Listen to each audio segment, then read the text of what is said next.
before you. I'm finishing up my last week now, as a matter of fact, so I know it can be a bit overwhelming, but I'm here to tell you there's nothing to worry about. You'll do fine. So let's just focus on getting you through your first week, okay? Let's see. First, there's an introductory greeting from the company that I'm supposed to read. It's kind of a legal thing, you know. Welcome to FreddyFrazbeared's Pizza, a magical place for kids and grown-ups alike, where fantasy and fun come to life. Fazbear Entertainment is not responsible for damage to property or person. Upon discovering that damage or death has occurred, a missing person report will be filed within 90 days or as soon as property and premises have been thoroughly cleaned and bleached and the carpets have been replaced. Blah, blah, blah. Now, that might sound bad, I know, but there's really nothing to worry about. The animatronic characters here do get a bit quirky at night.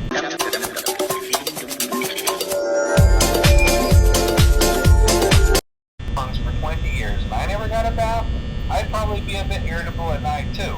So remember, these characters hold a special place in the hearts of children, and we need to show them a little respect, right? Okay. So just be aware, the characters do tend to wander a bit. They're left in some kind of free roaming mode at night. Something about their servos locking up if they get turned off for too long.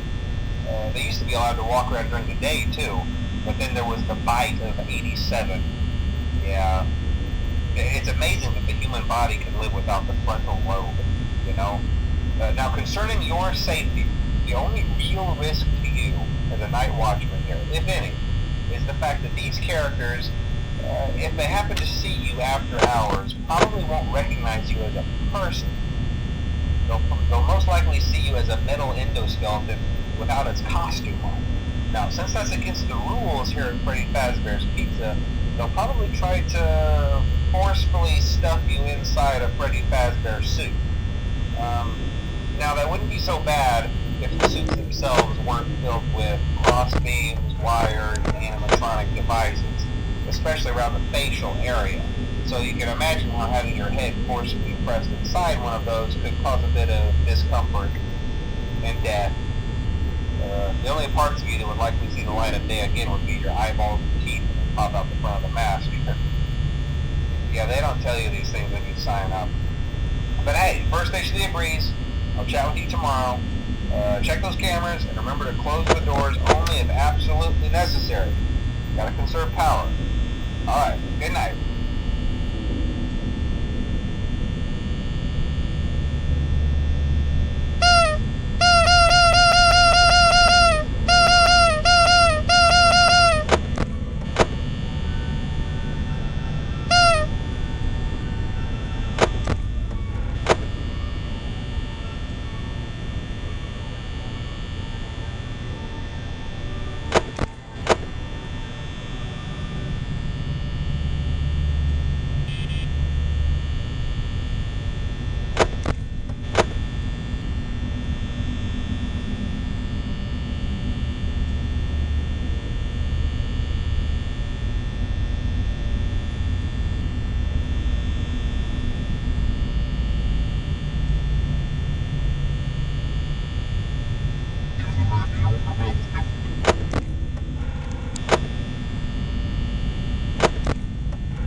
since Freddy and his friends tend to become more active as the week progresses, it might be a good idea to peek at those cameras while I talk, just to make sure everyone's in their proper place, you know.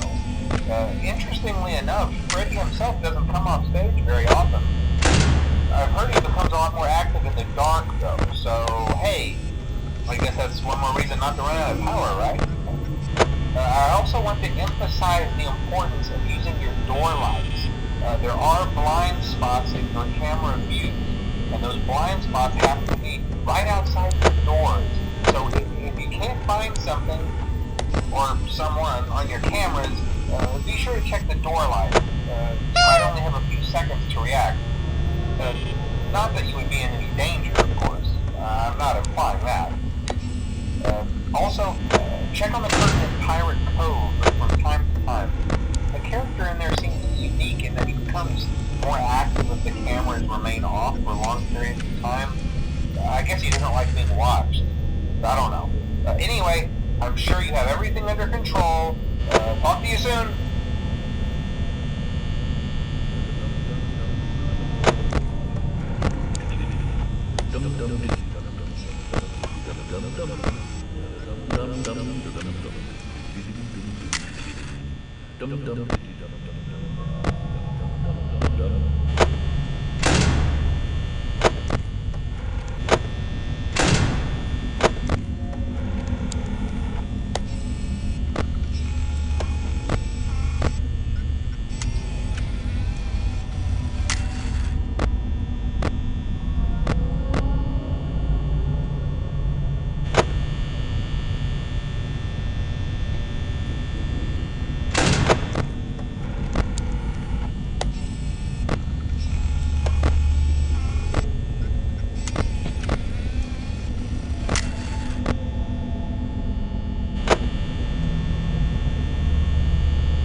got FreddyFrazbeared. Send this to all your friends to totally FreddyFrazbear them.